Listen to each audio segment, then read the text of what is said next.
Most rental properties look like good deals until you actually run the numbers. Here's how I analyse every deal in under 2 minutes. When I look at a rental deal, I really focus on 4 things. First is cash flow. How much money is actually left over after each month, after all the expenses? If it's negative, I'm already cautious. Second is ROI.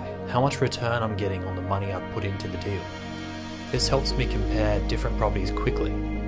Third is expenses, and this is where most people get it wrong. You need to include everything. Maintenance, vacancies, management, not just the obvious costs. And finally, I look at the assumptions, things like rent, vacancy, and unexpected costs, because small changes here can completely change whether a deal works or not. Now, instead of trying to calculate all of this manually, I just use a calculator to do it quickly. So let me show you a real example. This is a property at 116 McBain Avenue, Columbia, Missouri. After I search for the property, estimated values of the property value and monthly rent are automatically given to me to give me an insight to this property straight away. So the property value here is $182,000 and rents for $1,140 per month. I have a 20% down payment on the property and use a standard 30-year loan.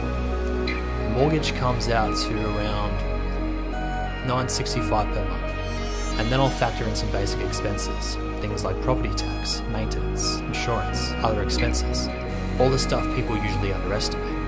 The management fee and vacancy rate are automatically estimated for us. So once we factor in all the real expenses, this deal actually looks a lot worse. The cash on cash return is negative, which means you're actually losing money on this investment.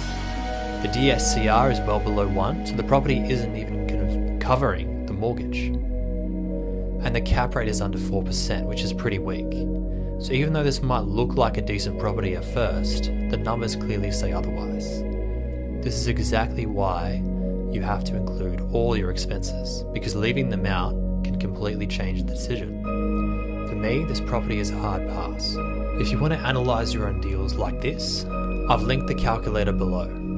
You can try it out for free. It'll save you a lot of time and probably a few bad deals.